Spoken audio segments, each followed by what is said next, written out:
शांति अंतरिक्षं शांति पृथिवी शांति आपः शांति वनस्पतयः शांति ओषधयः शांति विश्वे देवः शांति ब्रह्म शांति सर्वं शांति शांतिरेव शांतिः सामा शांति शांतिरेधि ओम शांति शांति शांतिः.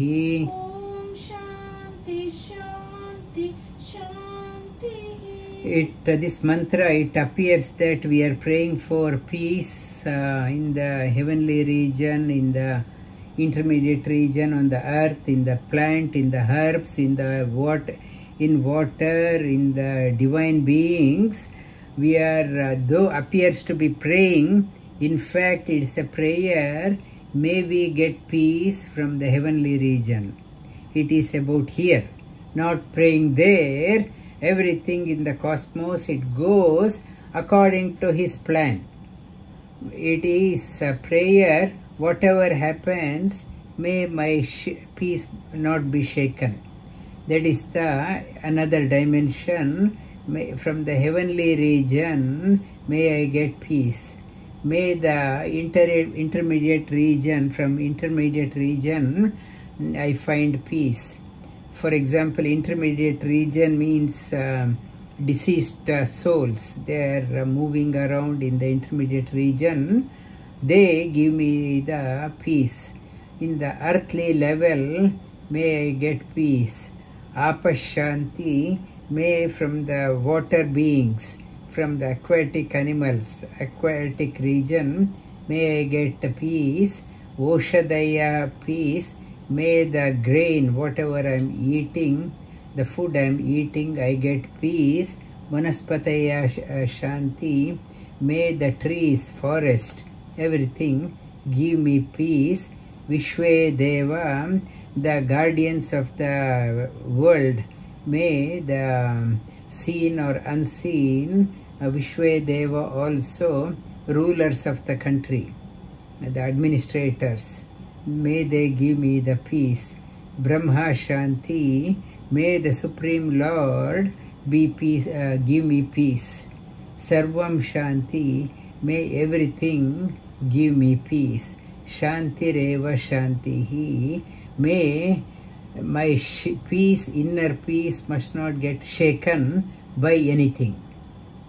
I should get established in such a way that nobody can shake my peace. Shanti, Om Shanti Shanti Shantihi. May I have a peace from far and away, and around me and inside me, all dimensions. May I experience nothing but peace in all dimensions. This is the Shanti mantra. This Shanti mantra is apt for everyone. Everyone wants, if something goes wrong, we start blaming others for disturbing our peace. So this Shanti mantra, it says, onus unto you not to get rattled by others. Before we move on to the Upanishad, over to you for Ask Me a Question series. Regularly Christine calls me to discuss about her understanding and learning of the class, and I appreciate her interest in learning, and in her recent Bhagavad Gita assignment also, she drew a lot of parallels between Bible and Bhagavad Gita. Bible and Bhagavad Gita, it is good that she started diving deep into the how they are interrelated and conveys the similar messages.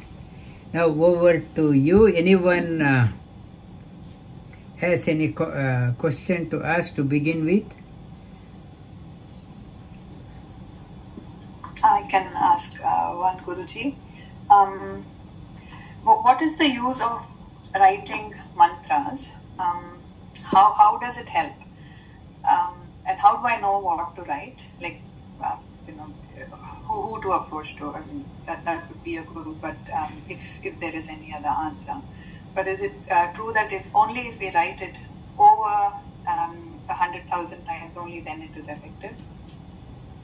The purpose behind writing, for example, in many places in India, they give a book, just write Ram, Ram, Ram, Ram, it's 1 crore time, and temple may have a sankalpa, this cumulative, we will do 100 crore mantra japa and mantra japa. This collective, one is, everyone is writing the same, and positive vibes, and our mind also writing, mind is tuned to that mantra. The usually teacher asks you to do the japa, the same thing is written over and over again. The japa get reinforced. One is the likit in the writing form, in the school also, to get reinforced. Whatever you are thinking, they ask you to write down so that it gets ingrained in you. The mantra also, writing down is one of the important part of our sadhana. One is likit form, and another is through the japa, upamshu, through the japa form. One is louder and one is only the lip movement. Usually your mantra japa, that japa when you are doing, others are not hearing, only you, only through the lip movement.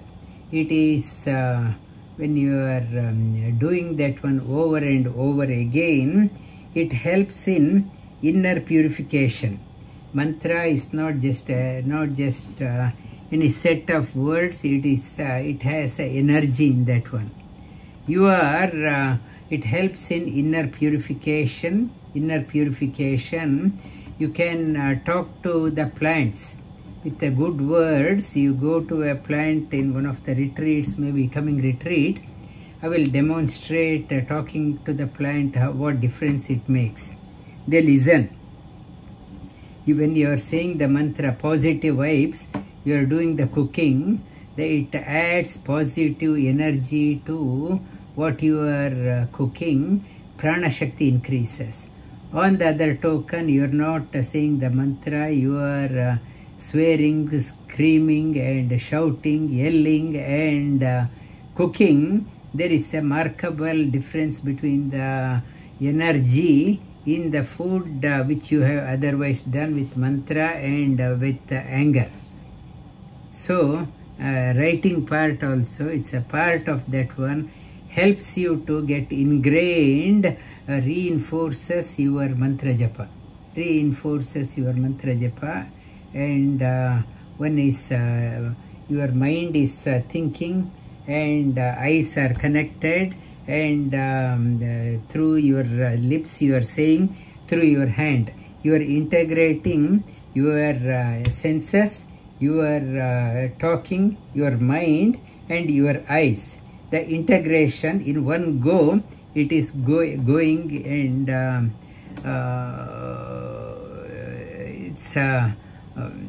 it is in a book form. It also it helps you to, if you want to become an author, write any books. It is a tapas. Writing is a tapas. Slowly you get a siddhi to write. We have no siddhi. We have difficulty to compose one word and one sentence. If I want to write, my thoughts go all over the place. I want to write a letter. I want to write one page about yoga, but My thoughts are very weak. It goes all over the place. I cannot hold down to the line of my thought. When you start writing this one, mantra japa, what you mentioned, your line of thought aligned, it won't slip out. You can hold on to the line of thought. It helps you to, if you want to want to write a poetry, write a book. This is a siddhi. It is writing over the period of time. You get a good coordination between your mind and hand. Mind, eyes, your talking and hand. It is called as Arjavam. In one of the divine wealth, I talked about thinking, talking and action aligned together. It helps in Arjavam. Thank you. Good question. Thank you. Any more comments, questions? Guruji, this is Rajendra. I have a question. It's actually related to an old question I asked. Sorry, I had to miss few sessions earlier. It was about, I was reading one of the book on Vishwamitra, a tiny book. It's a story from Kaushik, how he became a Brahmashi. In one of the other sessions, you mentioned that, they are inherently people either negative or positive, like Duryodhana was an example. Kaushik was also earlier he had a lot of negative traits, but he continued and persisted through his sadhana and then transformed himself. So is it like anybody can, then even negative people can transform, right?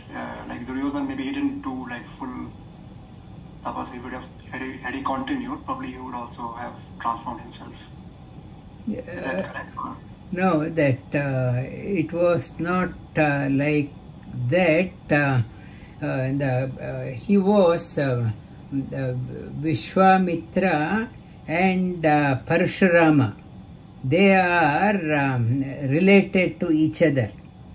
They related to each other. The Jamadagni story, it comes, and Vishwamitra, he was born in the princely clan. He was puffed up with the kingly traits, arrogance of the wealth. But when he saw the Vishwamitra's glory, looking at his face, so much of tejas is there, and he says, Brahma Digbhalam Kshatrabalam Digbhalam Kshatrabalam Brahma Tejo Bhalam Bhalam. He realized 5 on the Kshatriya Bala, Kshatriya's Bala, power of the shoulders, power of the wealth. The real wealth is Brahma Teja. The spiritual wealth is the highest one. He started realizing how small is the wealth in the pocket, wealth in the shoulders, my political connections. He realized real tejas, real strength is the spiritual strength. That is what that story also wanted to convey. And he did such a tapas, and he got the title of when you are embarking on doing a tapas, so many obstacles comes. So many obstacles, maybe from the home front or the work front or your friend social circle. There's so many temptations that many people try to put a spanner in the way. That is Vishwamitra, when he wanted to acquire that the spiritual glory like Vasishtha, so many obstacles came to tempt him away from the sadhana, like Menaka and other ones, and he got tempted, but he realized what he did was wrong and again continued back. He fell down and got up and continued the sadhana. For us also, when we are doing the sadhana, many people, they say, my family constraint, I can't continue. I can't do the practice. I can't come to Bhagavad Gita. I can't come to... These are the obstacles are deliberately put by the divine beings also to test whether are you really serious or just out of interest you are practicing. To test divine beings, because the highest thing, even divine beings doesn't want to throw it on the street, the highest things for anyone to pick up. They want this one to reach the deserving candidates. Vishwamitra showed that he was deserving. Indra appeared and gave him a Rajarshi title and Maharshi title. He said, nothing doing. Whatever title you give, I don't want any title. I want Vasishtha to acknowledge that I am also that Brahmarishi like him. He wanted the appreciation from, because he saw Vasishtha a role model. What a glory, what a tejas in his face. I want him to appreciate the Vasishtha, though he had done Vishwamitra out of arrogance, anger, when his army was routed by Vasishtha's the cow Nandini. Out of anger, even he killed Vasishtha's children. But Vasishtha was not perturbed, and he wanted Vishwamitra to acknowledge, Vasishtha to acknowledge. What Vasishtha himself said, yes, you have become a Brahmarishi. Then he continued the sadhana, and every day, one way or the other, everyone is indebted to Vishwamitra.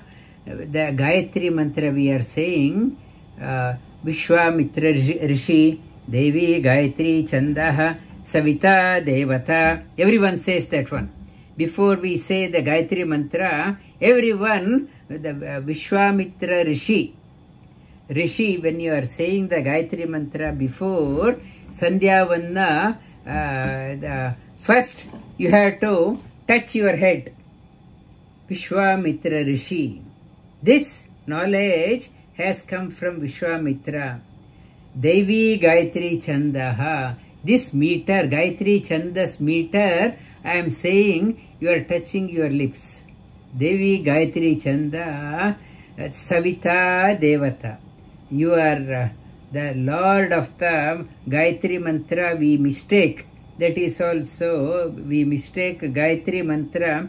Who is the deity of Gayatri mantra? Which Lord we are invoking? Many people they say it's sun. Some people they say it's a Devi with the three faces.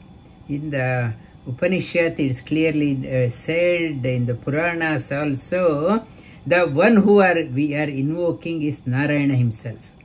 The ultimate, it is Veda Mata Gayatri. The highest of the mantras, Gayatri mantra. That is why a child is initiated into Gayatri mantra. Then only that child is fit for acquiring other knowledge. Without this first initiation, you cannot proceed further. Vishwamitra's contribution, he said this is the first level entry into the spiritual life. Gayatri mantra, it is a Vishwamitra's contribution. After that, you proceed further.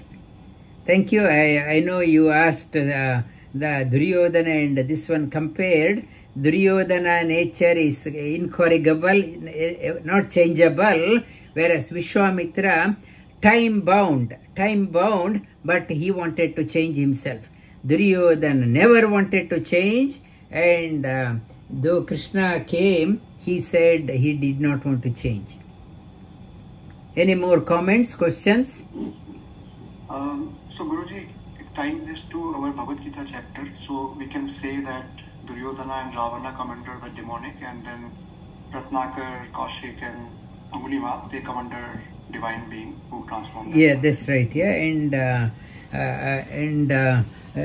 Ravana is Duryodhana was the lower than Ravana in terms of negativity. Ravana, whatever he did, he even taking the Sita away when Lord Rama was not there. Whereas Duryodhana, in presence of the parents itself, he tried to molest Draupadi. And the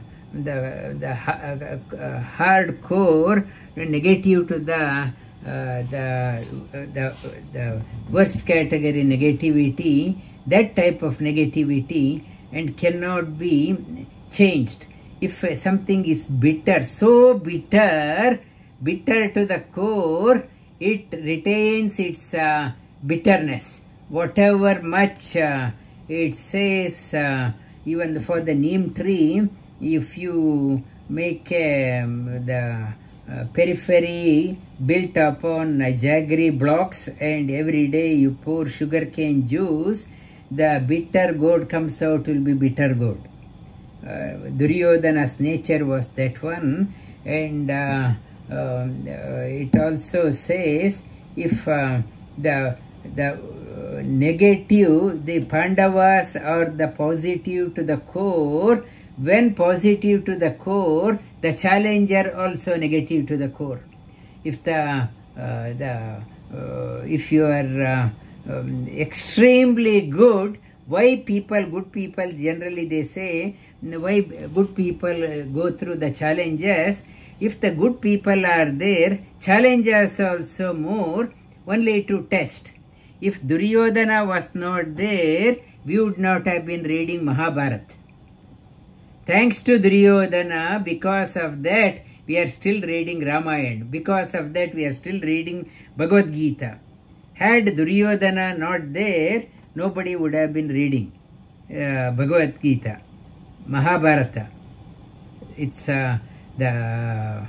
because of that one, when the negative is there, the positive thrives. In our lives also, challenges are there.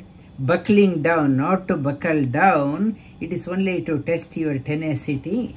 You endure. The message is, yes, challenges are put to you in your life to test your endurance, but never buckle down. Take shelter in the Lord. He will give you support to come out victorious. Any more questions?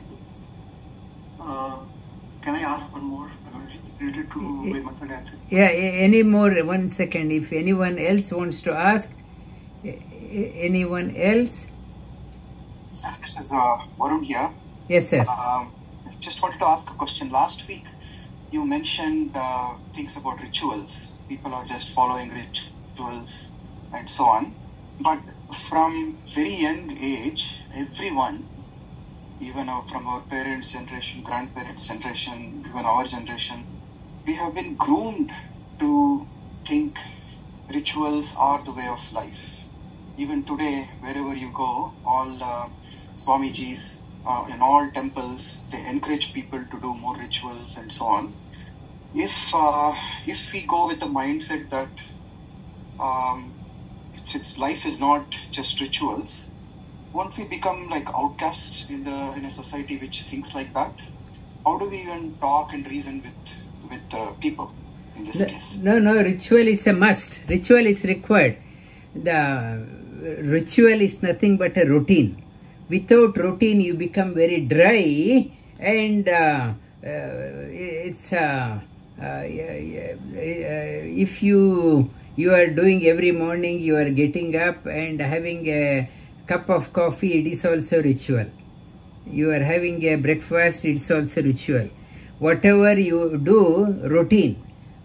Yes, you get up and light up a lamp and sit, do your Sandhyavandana.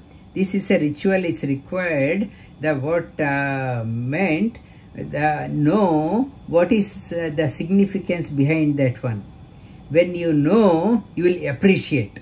Mechanically muttering and mechanically, today is Paurnami, Satyanarayan Puja, they tell some story. I am happy the puja, that story, even the children, small babies will get enticed. God became very angry and cursed them, and it is a small baby story, only to get them interested. And God, if God is getting angry, that means it is not God. He is not God. God is always the happy, the small stories. We are groomed to hear the same story. It says, yes, rituals are there, but transcend beyond the ritual also to know the inner meaning. Develop interest for knowledge. It's not end up only in the ritual morning till evening. You are ritualistic, mechanically you are doing. So there is no food for the soul also you have to go. Ritual is good for giving a discipline in your life. But food for the soul, when you start knowing, it is a food for soul. Yeah, that's what I was talking about, sir. Ritual, I'm not talking about the rituals that we follow as routine, but doing blindly the rituals, like you mentioned Satyanarayana Puja, hearing the story and all those things. As you said, we are groomed to do that, but I think everyone should wake up and understand the meaning behind it, to get full enjoyment and fulfillment from the things that has been taught to us. That's my question. Ritual, if you say I am not following any ritual and I won't do any Sandhyavana, then what value you bring it to your son also? He says, my father himself doesn't do, why I should do?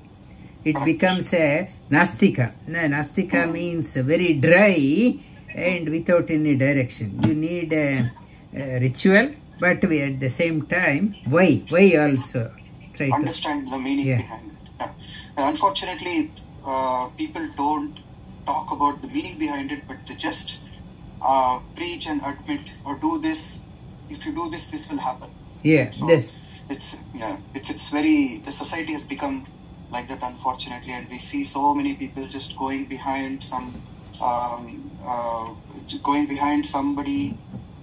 without knowing anything. So that has become rampant these days. And like Srinivas Kalyana, if you do Srinivas Kalyana, you will get a lot of money.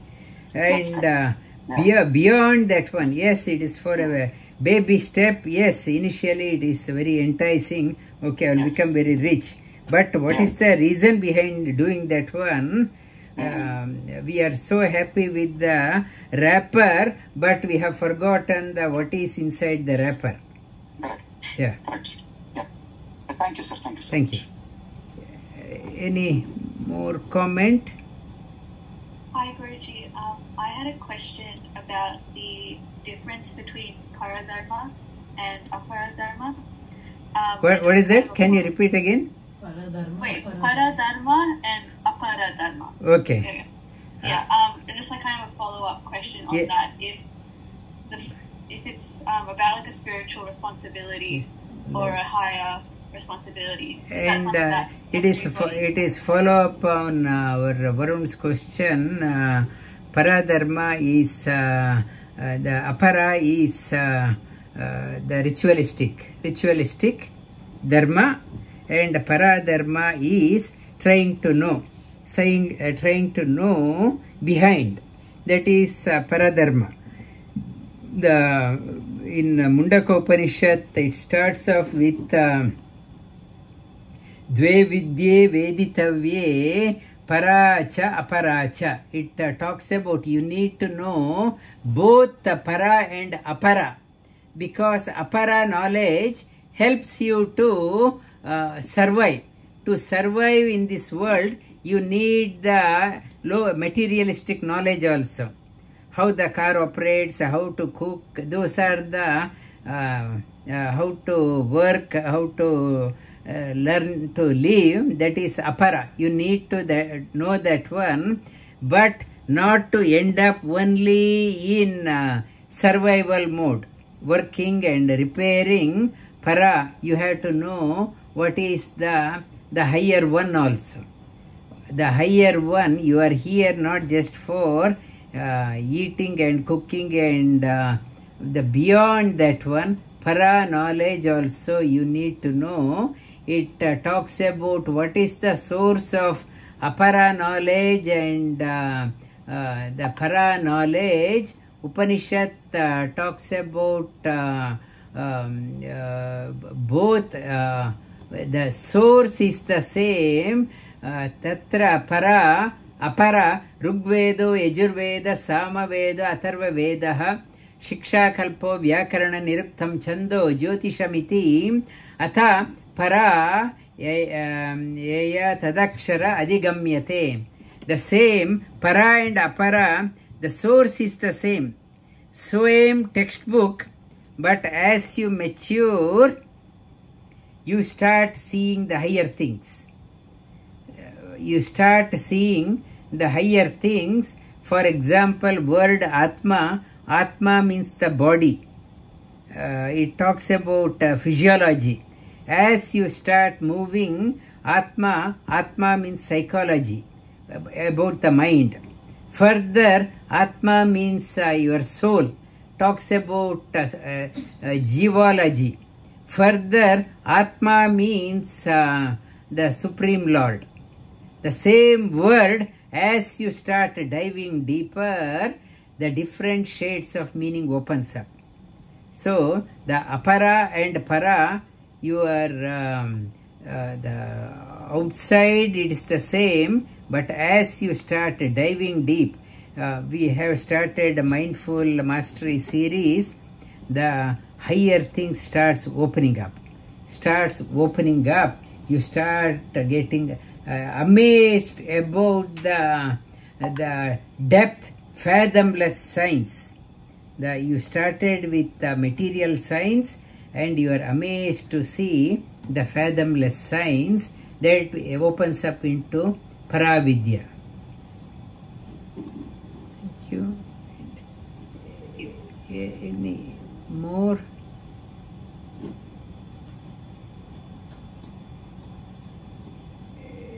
Yes. Yes.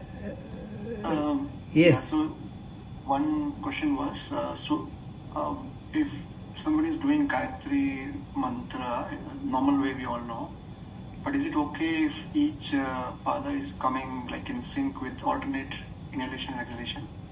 Yeah, you can do that one. Yeah, it's pada Tripad Gayatri. Tripad Gayatri Chanda. That is why people put Devi with the three face. Three face. That is only for artistic, for children to get interested. It is called as a Tripad Gayatri. Tripad, 3 lines. That is why they put 3 faces. Only to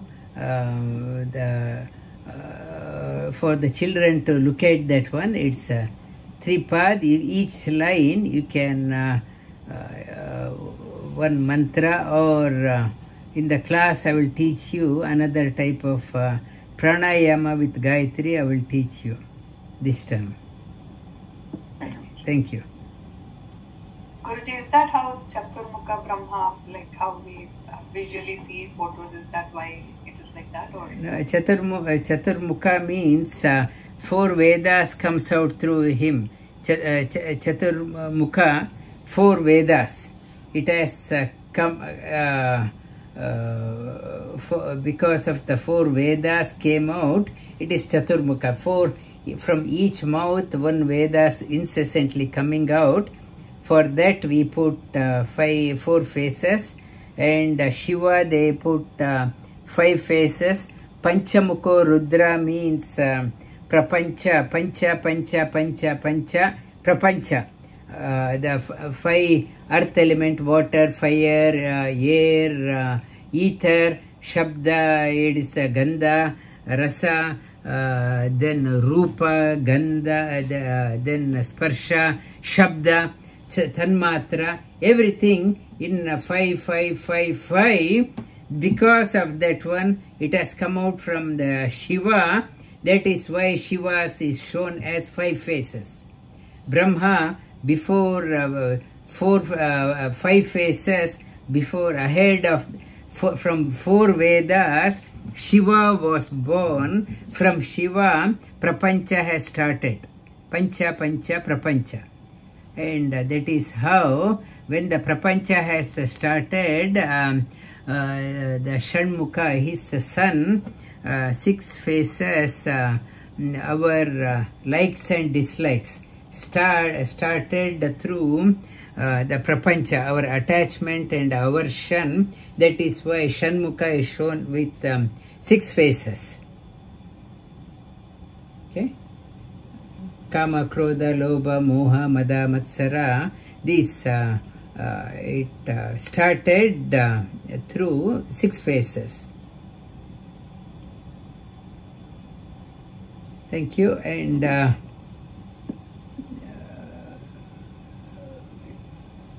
we will start with Bhagavad Upanishad.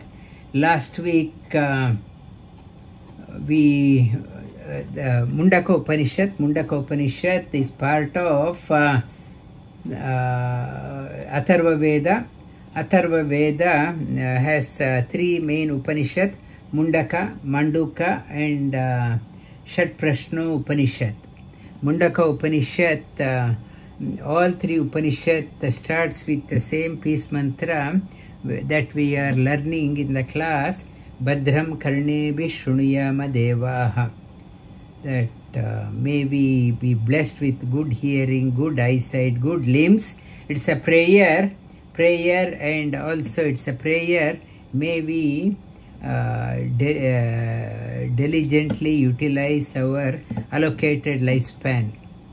That is the prayer.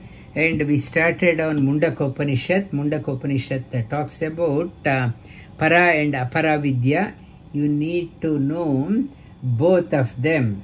And as I said, it talks about in the first chapter, it talks about the material science and the spiritual science, and it talks about the importance of knowing the material science as well as the limitations of material science. Material science, it won't lead you to the liberation, but it will lead you to your bondage. Bondage, it will in the Plavaheva, like a boat with a lot of holes. You are mounted on that one, it will make you sink halfway through. It talks about in the next chapter the ultimate reality. It talks about where it is, and it talks about Satyameva Jayati Na Anrita. In many places we hear in Karnataka, Vidhan Sauda, they have written outside also, Satyameva Jayate. Satyameva Jayate, they have written 2 words. That these 2 words have come from Upanishad. In Upanishad, they slightly changed in Vidhan Sauda. Satyameva Jayate Na Anritam. Upanishad talks about Satyameva Jayati Na Anritam. Truth alone triumphs, not falsehood. And it talks about importance of Guru. However much I read, nothing will go in. It will be another ritualistic exercise, but no unfoldment. Importance of a Guru. And it talks about what is the true freedom means. It talks about in the next chapter. It mostly addresses everyone's quest, thirst, and thirst for knowledge. It addresses everyone's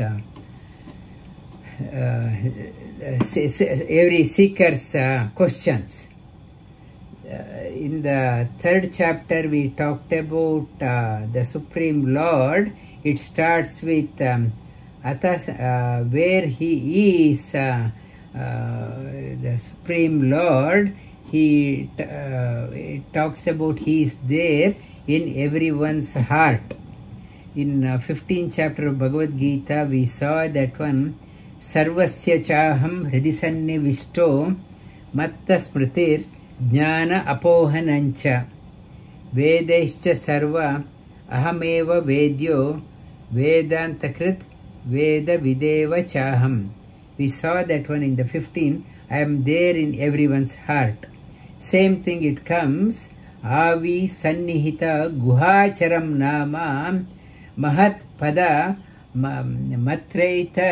atraita samarpitam. It talks about luminous Supreme Lord dwells in the cave of the heart and is known to, he is there and he is the great supporter of all.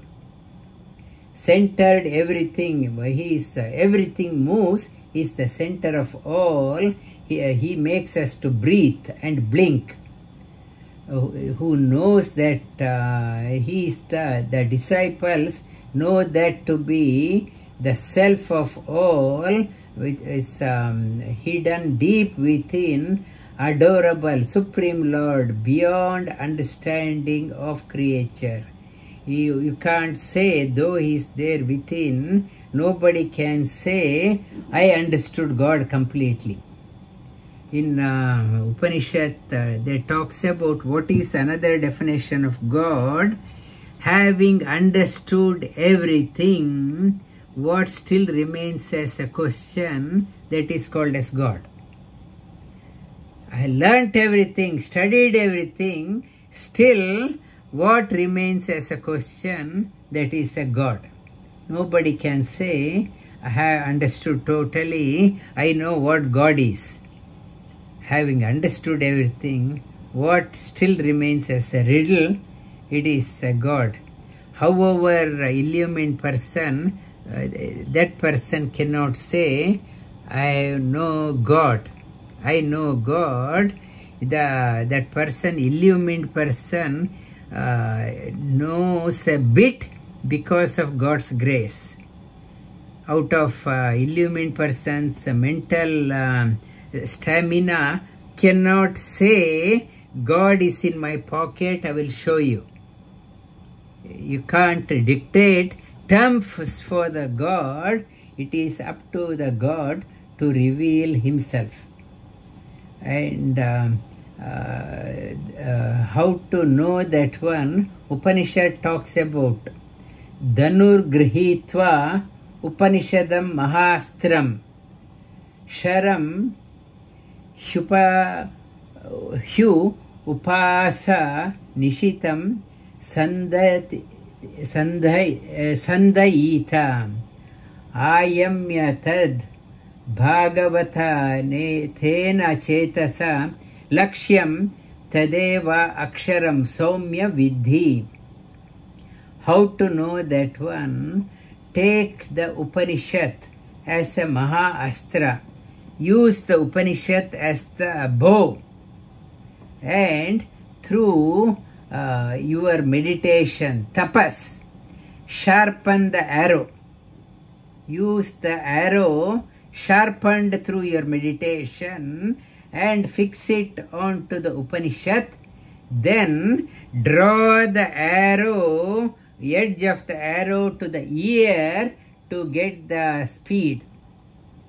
You mount the arrow through the meditation. Draw the arrow to the ear and direct your thought. You focus on God. You release the arrow such that you won't miss the target. So it is saying that not to attack God, but it is saying that your goal of your life should be the Supreme Lord.